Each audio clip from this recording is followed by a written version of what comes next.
For part 2, do you need to answer all 4 of the questions? Actually, they're my friend Leisha says they're not questions, they're bullet points. So I'm trying to change to bullet points. I still automatically say questions.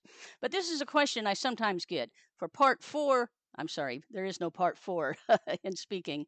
For part 2, what am I thinking of? For part 2, do I need to answer all 4 of the questions or the bullet points that are listed? The short answer, which I'll give you now, is yes, because it's the safe way to answer the question. But the longer answer is next. Hopefully you'll stay and listen to my longer answer, because I think you'll understand more about the test or how to answer by listening to my long answer. So when you take the IELTS exam and have part 2, they give you either a cue card or a notebook or a booklet. I don't know what they're using now, but when I was an examiner about 10 years ago in Nanning, Guangxi, Nanning, we used a notebook, and between every person, we had to change the page and put it in the plastic and then give them only that one page. I don't know what they do now, but you have the question in a notebook or maybe on a cue card, and there are different parts of what you read. The first part is the topic. So I'm going to use the example of describe a time when you received money as a gift. I actually use this one a lot because it's in the past tense. I tend to use past, not I tend to, I actually always use past tense topics when I give mock exams because I want to hear my student use the past tense. But so anyhow, the topic is describe a time when you received money as a gift. That is the most important thing on the whole page. You definitely have to talk about that. You have to be on topic. You have to cover that topic. But then it says you should say, and they have 4 bullet points. So in this case, describe a time when you received money as a gift. That's the topic.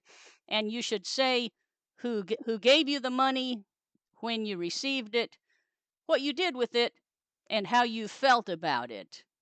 Now, depending on where you're getting your questions, they may have slightly different bullet points, but they're similar to this one. I use an app from Europe for my questions. Most of you use Yase, don't you? Oh, my Chinese is so good, right? Yase. So if you look at the 4 bullet points, the first 3 are almost always logical. They're obvious. Even if you didn't look at these bullet points, you would still answer the first 3. So a time when you received money as a gift, who gave it to? Well, that's logical. When? Well, that's logical. What did you do with it? That's logical. Even if you didn't have those, if you told this story, you would still talk about it. Now, you would still talk about those things. You would still answer those questions. Now, most of the time, the 4th one is a little different and a little harder to answer. Often it's, and how did you feel about it? Or how do you feel if it's a present tense question. I would say 2/3 are how did you feel about it. I don't know why IELTS likes to ask that.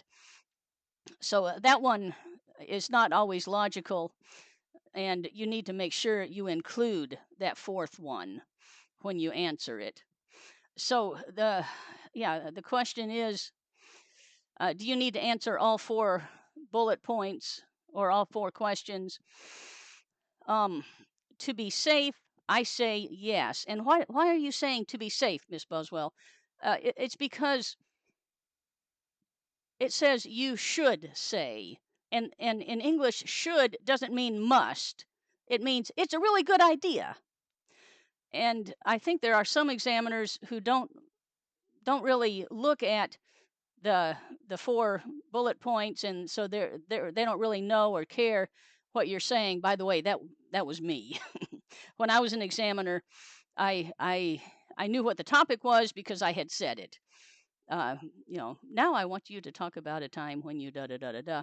But I didn't look at the 4 those 4 questions or bullet points because I was 100% focused on the student and on thinking 6, 7, 5, yeah, on thinking, what's the score? What's the score?